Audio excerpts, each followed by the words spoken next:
to persuade the Poles to open their homes and their hearts to our Ukrainian neighbors.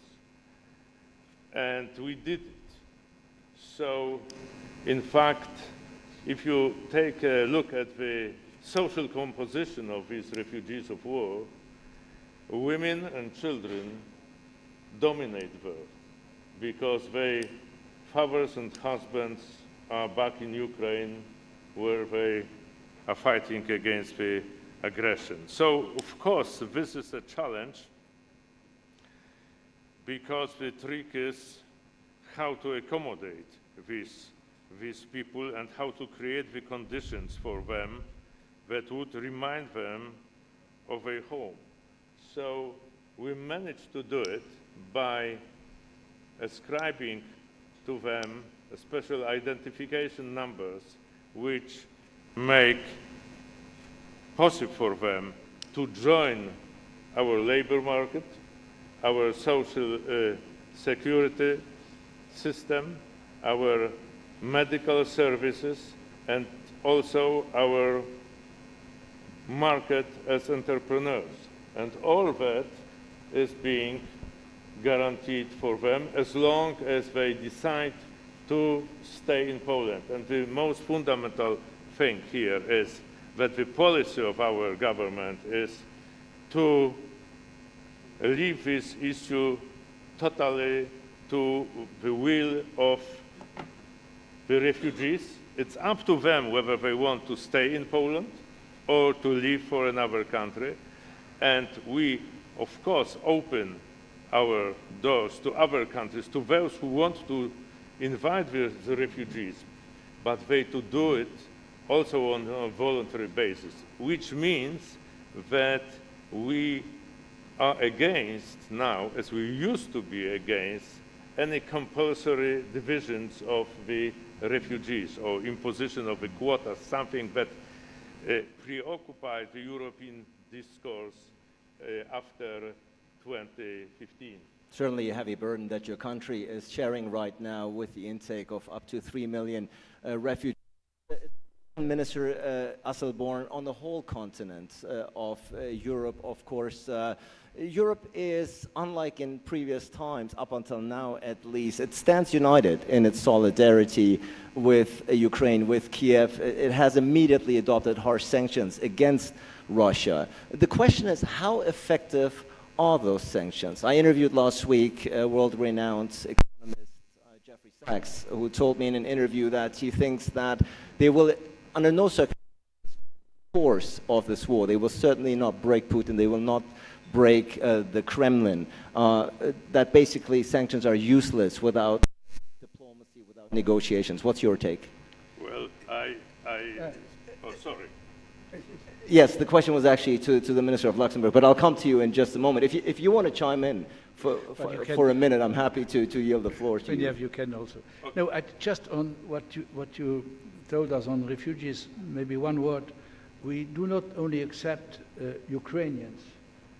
We took a decision in Brussels, ministers who have the competence of migration, that everybody who lived in Ukraine, for instance, also students, young persons from Africa or other parts of the world, if they had their legal, have been domiciliated in Ukraine, we accept them in Europe, in Poland, but also, for instance, in my country, and we make no difference here on the nationality, and that's very important. Yes, on the sanctions. You know that we had really not a very, very big discussion in the European Union concerning the necessity of sanctions. What would have been the alternative? What else can we do if we know that in the Security Council in New York we had no chance to have the five permanent representatives of China and also above all Russia. They would have blocked this, so we had to go the way of European sanctions, but not only European sanctions, we have done it with 40 countries together in the world, and this was, in our mean, the only way to try to say to Putin, look, if you do this, you will be excluded, not only for a short time, but for a long time, excluded out of the international community. I know that sanctions, also financial sanctions, the efficiency is only sometimes after 2, 3, 4 months. This way was the only possible way, because we have to know if NATO would intervene in Ukraine, the consequence would be that I don't want to speak about a third world war, but really another very, very, very dangerous attempt on the peace, not only in Europe, but the world peace. So it was the only way. Now, you know that we have also a discussion in Europe, should we deliver weapons or not? Even the kind of weapons is in discussion. You know that in Germany you have a very, very intensive discussion about heavy weapons. We know the position. I am not here to defend Germany, but I can a little bit understand the responsibility of Germany during World and their special relation with Russia, as with Poland, or with other countries in the world like Israel. It's not easy to say yes, you go or you don't go, but I think that at this moment, at the end of the day, we will have a consensus in the European Union to help Ukraine also with the weapons they need. I think it's a must, because I am 18 years now Minister of a small country of the European Union, but in the European Union, we never had been confronted with such a challenge, and we never, in these 18 years, agreed to deliver weapons to a country in conflict. We had a discussion at a certain moment about Syria. Some countries wanted to deliver, but there was no majority to do this. Now we have a principal agreement that we will help also and continue to help also Ukraine with weapons. So you have the two aspects. On one side, the sanctions, and then on the other side, how far should we go, how far must we go, also on helping with weapons.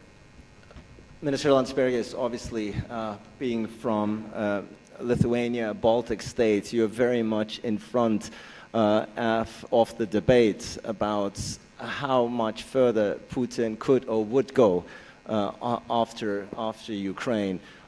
Your country very much involved in this debate and the efforts, of course, to aid and support Kiev in this particular regard. We've already spoken about sanctions, whether they're working or not.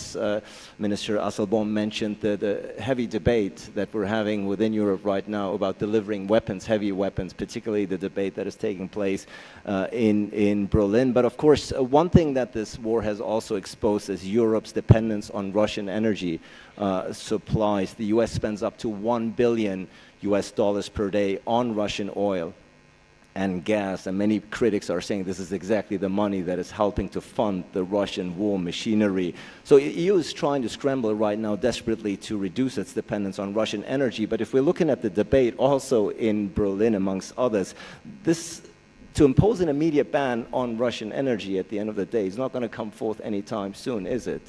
Some countries just don't have the means to wean themselves off within a couple of weeks or months, as Kiev suggests or requests. Thank you. Thank you. Several questions actually there. So I'll begin with the first one about whether Putin would and could move further if he decided so. I think when we're saying that Ukraine is fighting for all of us in Ukrainian territory, this is not just a rhetorical phrase. It's actually how we feel, and we have evidence to prove that this is actually the reality. If Putin thought that this will be a war, a 3-day war, where people will greet him, his army, with flowers, and the West will turn their backs on Ukraine, that is clearly an invitation to go further. So Ukrainians managed to win that part of the war, but it's far from over. If he manages to change the borders of a sovereign country, that is also an invitation to do that elsewhere. And this is very important now to us, to say that borders are inviolable. No recognition come out of act of aggressiveness. This is the only way how can we, well, diplomatically or politically, to stop the further aggression. And I think that there's a lot of uneasiness around the Baltics, around the region. I can tell you that countries like Moldova, Georgia, and the Baltics, to add to that, you know, they're where you can really feel this in the air. If Putin is successful in his war in Ukraine, then he will export it further. Therefore, it's utmost importance. There is no other thing that is more important now that Ukraine wins this war. And we have to do our part. And a lot of things that we mentioned, that the way that we are working towards that direction. So first of all, it's weapon deliveries. I understand that the beginning of the war, it was very much not clear to many of the Western countries how long the war will take and how will it look. And this perception is changing. And we can see that on the ground with additional weapon deliveries, with scaling up the quality, the quantity, the difficulty of the operational level of the weapons, and so on and so forth. So I think that there is a lot of more trust that Ukrainians can actually win this war, and this is shown. But we cannot stop. We cannot just say, okay, we've done enough. Now the question was about also about the sanctions. How effective are they, and what else can be done? There are few things there. First of all, you know, what effect do we want to achieve? I think that the first reaction is a knee-jerk reaction. That is a kind of a punishment, that we have to punish the people who made the decision. And the leadership in Kremlin, they made it very easy. For the first days of the attack, they showed very clearly which people were sitting at the table at the council. They showed which businessmen were supporting Putin and his decisions, oligarchs, and so on and so forth. So that showed the map of where, you know, who is behind the decision-making process. The question is whether the sanctions can drive the decision-making process in Kremlin, whether we can push enough from the West and from other countries who are making these decisions in order to change the process in Kremlin. To be honest, I don't think that this currently the case, and we don't have to think that we are changing the decision-making process. The decision-making process can only be changed in Ukraine by arms and Ukrainians winning the war themselves. But you mentioned that in your question, and I think this is absolutely right. We can limit the possibilities of Putin waging this war. And currently we're not doing that to full extent. We're allowing him to recuperate the losses that he had on the field, to start rebuilding his tanks and army, because we have to understand that the war is waging in Ukraine. It's not waging in Russia. That means that all factories are still operating at some level of capacity. And so the sanctions, and I see that in two directions. First of all, it's financial. Financial resources are still needed in order to rebuild what is lost. Second thing is technological. And this is where the very important things and very important steps have already been made. It will show in the future. But even I would like to commend, Taiwan, who joined in on the sanctions, technological sanctions, not providing certain deliveries to Russia. This will show, and this is actually one of the ways how can we help Ukraine win this war. Thank you so much, Minister. Leslie, listening to Minister Landsbergis, there's one notion that always comes up throughout this conversation as well. Ukraine must win this war. But there are a lot of experts out there as well who are saying the notion that Russia will lose and that, if you will, time is actually on the side of Ukraine is a very reckless gamble, that at the end of the day, Putin is a politician who won't back down. If anything, he will double down. Would you agree that the notion and the idea and the concept that Russia will lose in the Ukraine without engaging in serious diplomacy and negotiations is a difficult, if not reckless, wager here? I think, well, first of all, I should say thank you for putting me on the panel, and especially to Samir for convening us and convening this conversation, which I think is one that many of us on the panel are very familiar with, but we're not familiar with the idea of having it in India.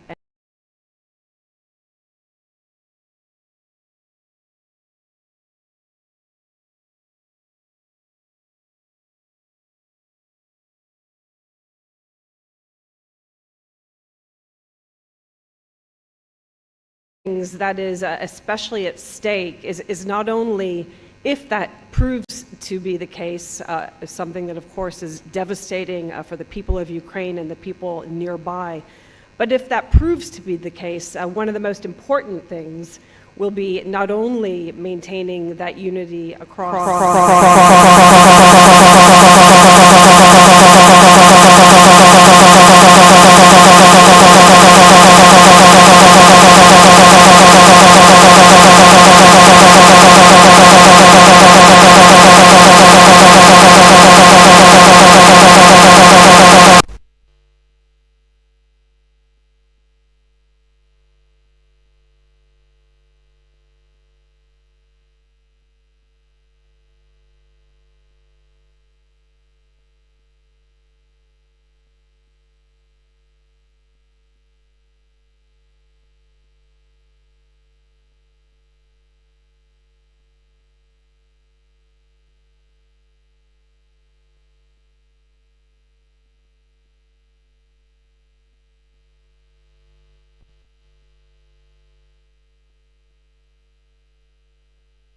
General Assembly, we understand that much of the world's population lives in countries that didn't support that vote. And I think as this war continues, not only is there a deep concern that internal politics could divide and unravel some of that unity that has been so impressive across the West, but that perhaps as we move to talking not only about sovereignty, but importantly, in my view, about democracy, that makes the ambition of really bringing more people into the tent, of recognizing quite how grave and severe a violation of international norms of the entire UN system this is, that makes it that much harder. So absolutely important, but very, very difficult as time goes by.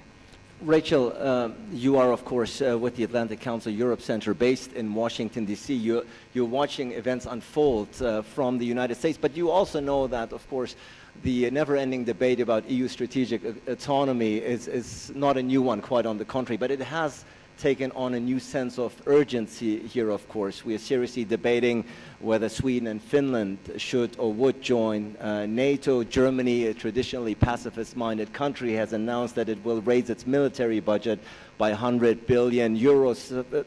Is this music to Washington's ears?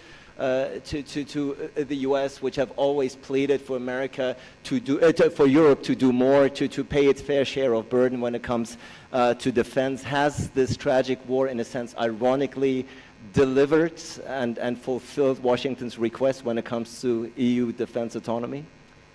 Well, the short answer to your question is that I think it's too early to say. I mean, I think that Europe has shown immense solidarity when it comes to sanctions, and Germany especially has been impressive in terms of announcing a $100 billion fund for military investment, this sort of historical turning point that is being debated in Berlin. But I think, as Leslie and some of our other panelists have mentioned, the longer that this goes on, I think we run into the real questions that we're asking, which is, when it comes to what this money is going to be spent on, when it comes to spending political capital on, advocating for a larger defense budget, it becomes more difficult. Timothy Garton-Ash had an interesting article, I think it was just yesterday in The Guardian, talking about strategic autonomy, where he said something along the lines of strategic sovereignty means not being reliant on Russia for your energy, the US for your security, or China for your corporate profits. And I think that sort of underlines the broader debate that we're having today. But I think in the United States, we have to come to terms with the fact that we have indeed played a role in where Europe finds itself today, which is still heavily reliant on US security guarantees, right? I think the Biden administration has been impressive in that it has sent very high-level individuals, such as the National Security Advisor Jake Sullivan, to Brussels to talk about strategic autonomy and to say that they support Europeans in their quest for it. But I think really putting effort behind that rhetoric and actively supporting Europe in establishing a more integrated defense role and higher defense budget, it's going to be extremely important going forward. Indeed, a very important debate and developments we're going to be seeing. Minister Rao, you have the chance to listen to the answers of your colleagues, but also, of course, of Leslie and Rachel. At the end of the day, unfortunately, at this particular point, it seems that there is no room for peace talks. There's no room for actually getting together President Zelensky and President Putin in one room to hash out. But many experts say the peace settlement in the future, and hopefully sooner rather than later, we already know more or less what shape it could or would look like. Ukrainian neutrality, a de facto acceptance of Russian independence over Crimea, some sense of autonomy in the Donbas region. These are debates that are not taking place as of the moment. Even though I think if you were to put these arguments on the table, what is still, aside from the fact, of course, that the very tragic human toll and economic outcome that we're seeing the damages, why aren't the parties right now at the table? What is the European Union doing behind the scenes as far as diplomatic engagement is concerned to bringing all involved parties together right now? Well, the European Union as a whole, and particularly European politicians, are trying to do their best according to their own understanding of the situation there and according to their understanding of what is at stake in war. And quite frankly, our discussion indicates it's too, that in order to reach a European consensus in this respect, we still have a relatively long way to go, because after the Russian aggression, Europe, I mean the European Union, took us by surprise, showing a very high level of unity and understanding. But now, after 60 days of the war, we have certain debates going on in public or also behind the closed doors, where many European leaders, I must say, are facing the dilemma how to combine the protection of the most basic human values like human rights, life, to live democracy, and the preservation of international humanitarian law on one side, and the economic well-being of their societies. This is the fundamental dilemma, and we in Poland happen to believe that when leaders face this kind of dilemma, it's better to consult their conscience rather than their accountants. Because if you want to preserve the economic well-being of the society at the expense of the protection of the values, at the end of the day, you will compromise your moral integrity and you will still pay the higher price for your decision in economic terms. There is a lot of this kind of evidence in Europe. And this is a criticism directed towards Germany, I understand. I know you didn't name Germany, but clearly. Well, I admire your penetrating mind, yes. Well, thank you. I very much appreciate that compliment. But nonetheless, it is clear that Germany is the largest country in Europe. Yes, this is the main dilemma. And we have to overcome this dilemma in order to build a lasting European consensus. And the challenge is of this kind, that this is the time to reach this consensus and to share it with all members of the transatlantic community. And this will lead us to the unconditional support of the Ukrainians to win this war at the battlefield. And then it's time to give chance for diplomacy, but in this order, not the other way around. Minister Rasselborn, picking up from what Minister Rao was saying, clearly the EU wants to portray a united front here, and by and large it has throughout this crisis, verbally at least. Certainly the moral support for Ukraine is clear, but listening to Minister Rao, the divisions are there about how to approach this, about the different tactics, and of course the domestic considerations that each country has to undertake. How to overcome this bridge? Yes, I think first, Zbigniew, your country has done a huge effort in the name also of the European Union. But allow me to say something that I think is very important too. Putin is a product of a non-democratic country. What is a non-democratic country? It is a country where the press is no more free, where justice is no more free, and where the separation of powers is no more existing. So in the European Union, we have to avoid to come in a European country, but also as European Union, in a situation where this would be possible. When the check and balances do no more exist, this is the result that you produce monsters like Putin. And I agree with you. One of the damages also, the side, or how do you say, the collateral damages, is that the UN is really in a very bad situation.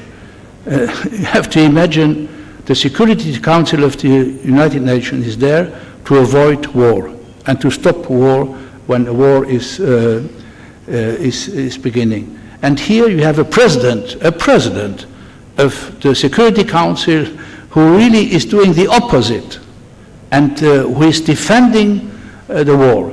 So we live in a very particular time, and therefore the basic, I think that everybody should agree in the European Union, we have to avoid to come in a system where a creation of Putin is possible. The second aspect you mentioned, I think the European Union is a construct built on the power of language and not on the language of power. We saw Putin told us that with diplomacy you cannot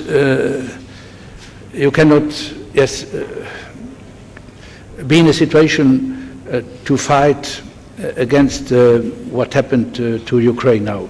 That's not enough. And therefore, I think we make efforts in Europe.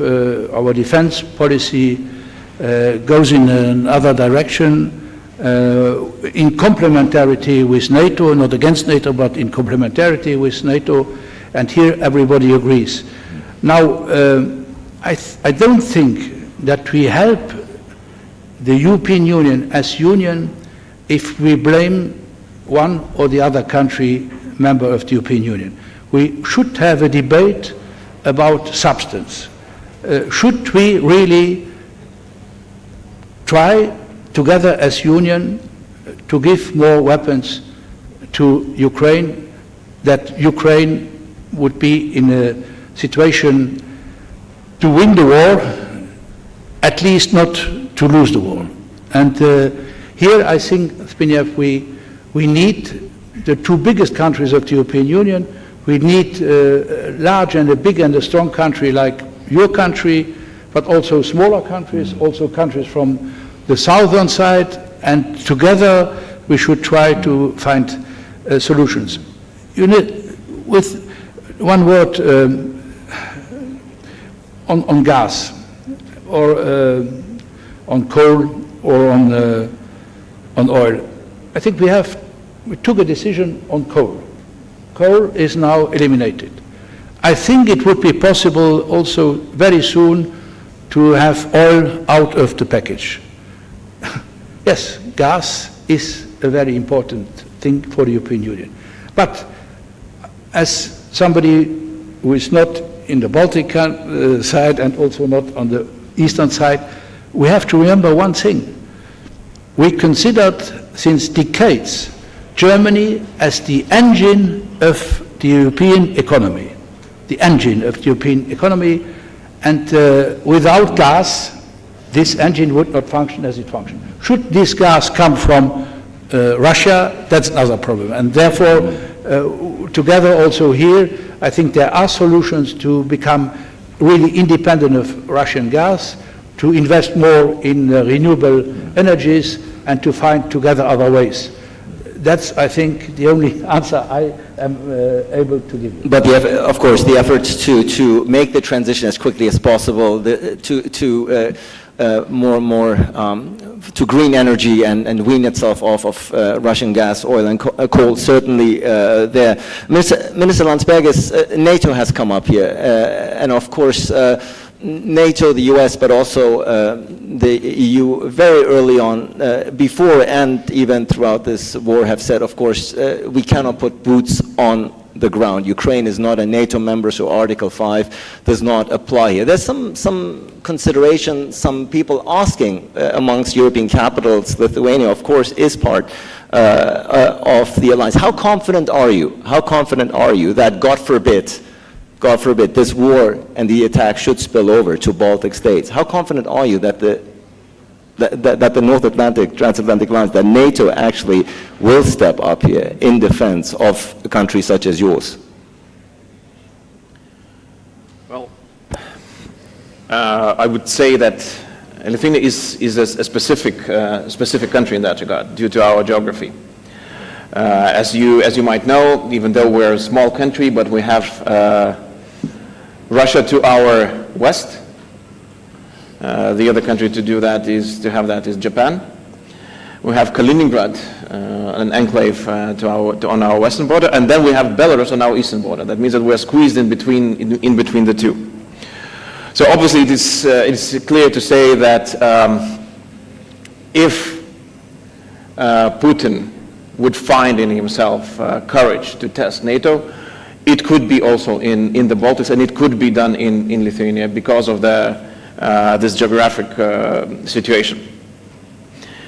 But I can tell you that from the strategic standpoint, and it's interesting to say that, but then the whole credibility of the alliance would be put on this 90 kilometers corridor that is between Belarus and Kaliningrad.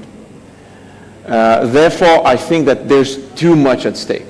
And I think that our allies and everybody tends to understand how much is at stake. But now, no country is too small. No territory is too little or too difficult to defend in order to be left alone. And when we're hearing United States President or German Chancellor or other leaders saying that every inch of the Baltic countries, of Lithuania or Eastern flank, Poland and other countries included, will be defended, we take it very, very seriously. And obviously we're not free riding. We're doing our part. As you know, we've already increased our defense spending to 2.5%. We'll be looking beyond that next year. I know that our neighbors are doing the same thing. So, so you will see a lot of movement in our region, hopefully together with our allies.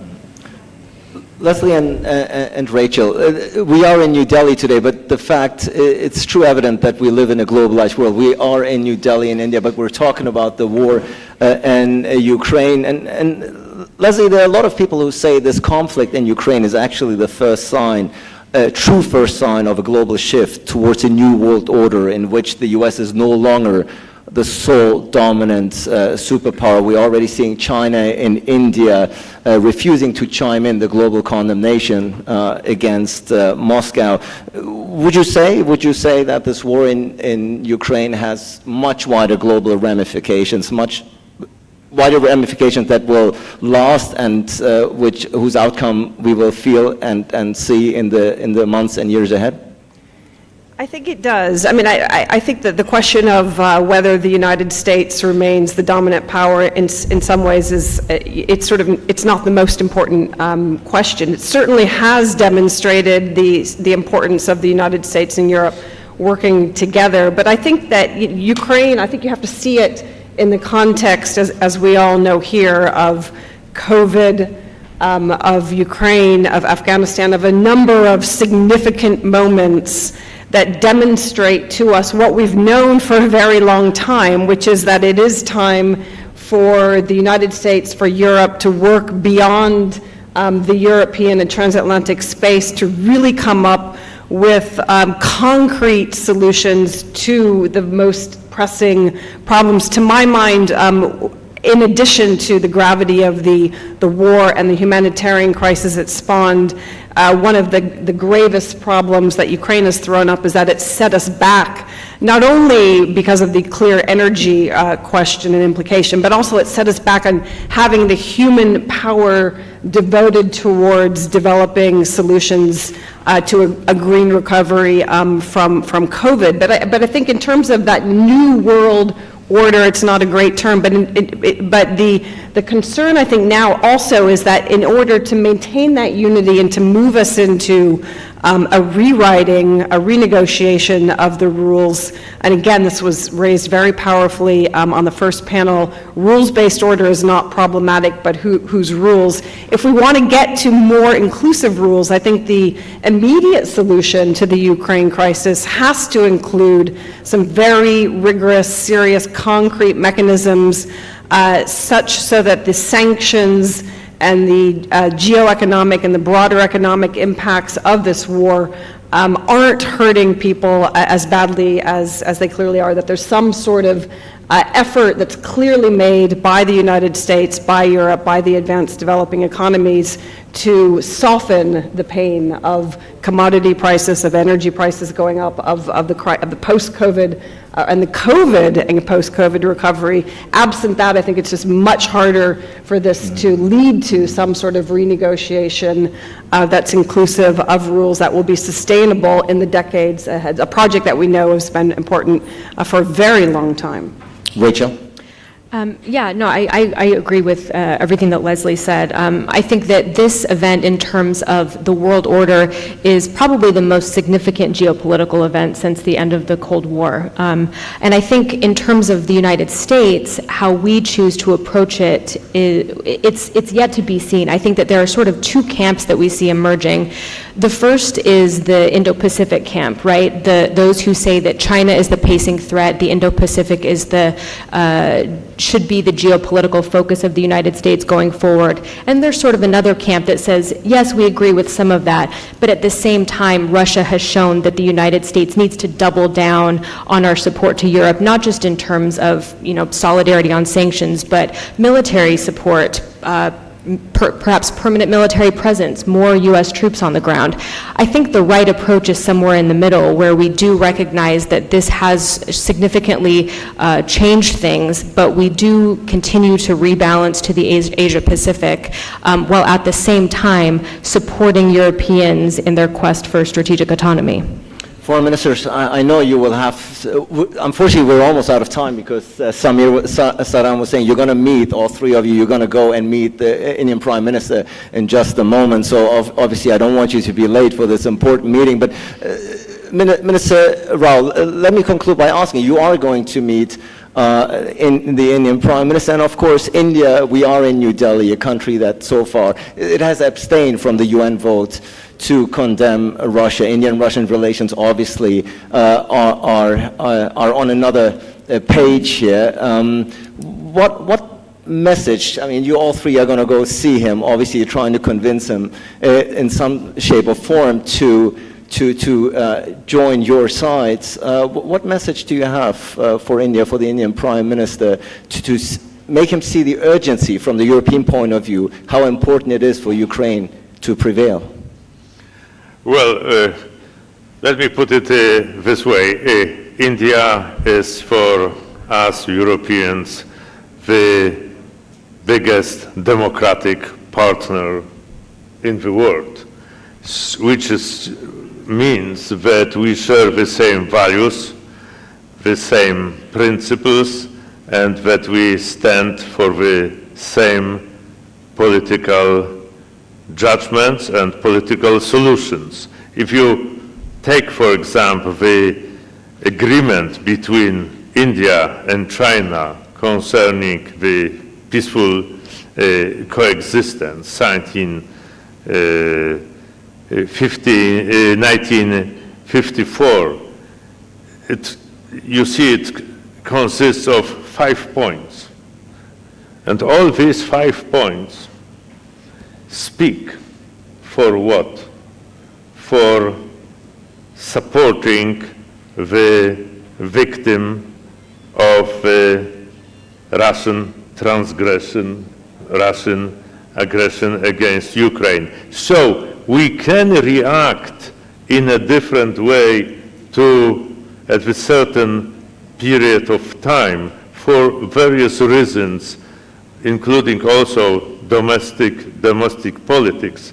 But in terms of our values, and therefore in terms of our future cooperation, I'm sure we are going to be on the same page.